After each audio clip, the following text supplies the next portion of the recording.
Hello everyone, this is Sidhusa. Welcome back to Tell. If you want to express your feelings and if you want to communicate very clearly in English, you will definitely need a good vocabulary. That's why I am providing a very sophisticated vocabulary every day. By following this vocabulary, you will be able to speak in English very professionally.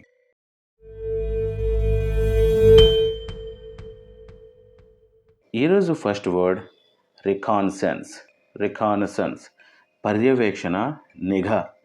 మనం surveillance అంటాం, inspection అంటాం, దానికి సినానిమ్గా చెప్పుకోవచ్చు. ఈ వర్డ్ని మనం example చూద్దాం. The drone provided real time reconnaissance of the battlefield. ఆ యుద్ధ భూమిలో ఉన్నటువంటి ఆ సిచ్యువేషన్స్, అక్కడ జరుగుతున్నది ఏంటి అనేది ఆ డ్రోన్ అనేది లైవ్లో చూపించింది, రియల్ టైంలో లైవ్గా చూపించింది, నిఘా పెట్టింది, పర్యవేక్షిస్తుంది అని చెప్పుకోవచ్చు. మనం దీన్ని నౌన్గా యూజ్ చేసుకోవాలి. ఈ వర్డ్ గురించి ఇంకా ఎగ్జాంపుల్ సెంటెన్సెస్, వాటి Telugu meanings, synonyms and antonyms ఇచ్చాను, వాటిని కూడా ఫాలో చేయండి. Next word chastise.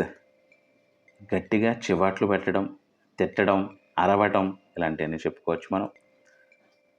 Example, parents often chastise their children when they misbehave.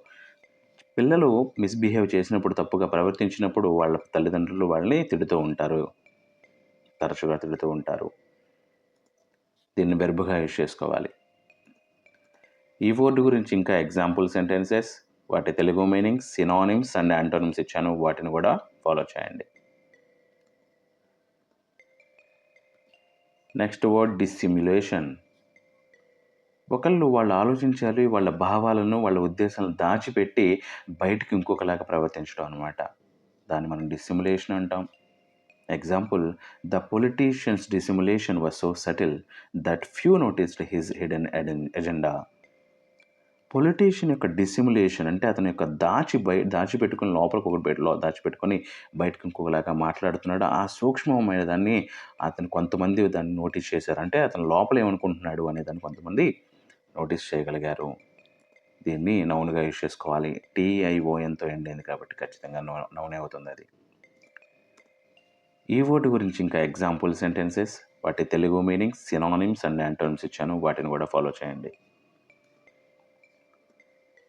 Next word plunder. దోపిడీ చేయటం, దోచుకోవడాన్ని ప్లండర్ అంటాం.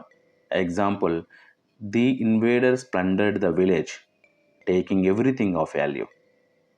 ఇన్వేడర్స్ ఎవరైతే అంటే అనుమతి లేకుండా ఒక్కసారిగా చొచ్చుకొని వస్తారో దోపిడీదారులు అని చెప్పుకోవచ్చు. వాళ్ళు ఆ విలేజ్ మొత్తం దోచుకున్నారు, అందులో ఉన్న విలువైన ప్రతి ఒక్కటి పట్టుకుపోయారు. Next, the pirates plunder included gold coins and precious jewel. అయితే ఆ పైరేట్స్ ఎవరైతే సముద్రపు దొంగలు ఉంటారో వాళ్ళ యొక్క దోపిడీలో గోల్డ్ కాయిన్స్ ఉన్నాయి, చాలా విలువైనటువంటి బంగారాభరణాలు ఉన్నాయి, ఇవన్నీ కూడా ఉన్నాయని చెప్తారు. ఇలా మనం వెర్బ్ అండ్ నౌన్గా దీన్ని యూజ్ చేసుకోవచ్చు. ఫస్ట్ చెప్పిన సెంటెన్స్లో వెర్బ్ అవుతుంది, సెకండ్ చెప్పిన సెంటెన్స్లో నౌన్ అవుతుంది. ఈ వర్డ్ గురించి ఇంకా ఎగ్జాంపుల్ సెంటెన్సెస్, వాటి Telugu meanings, synonyms and antonyms ఇచ్చాను, వాటిని కూడా ఫాలో చేయండి. Next word hubbub. సందడి, అరుపు. కొంతమంది వెండర్స్ వాళ్ళ వస్తువుల గురించి అమ్ముతూ ఉంటారు కదా, అరిచేసి అమ్ముకుంటూ, దాన్ని కూడా మనం హబబ్ అని చెప్పుకోవచ్చు అనమాట. గోల అని కూడా చెప్పుకోవచ్చు, అల్లరి అని చెప్పుకోవచ్చు. Example, we walked through the busy market overwhelmed by the hubbub of vendors and shoppers. మేము ఒక మార్కెట్ గుండా నడిచాము. ఆ మార్కెట్లో ఎలా ఉందంటే షాపర్స్ ఇంకా వెండర్స్ అమ్మేవాళ్ళు, షాపర్స్ అంటే షాపింగ్ చేసేవాళ్ళు అనమాట, కొనుక్కునేవాళ్ళు, వాళ్ళ నుంచి వచ్చే అల్లరి ఆ సందడితో నిండిపోయిందంట అది మొత్తం కూడా.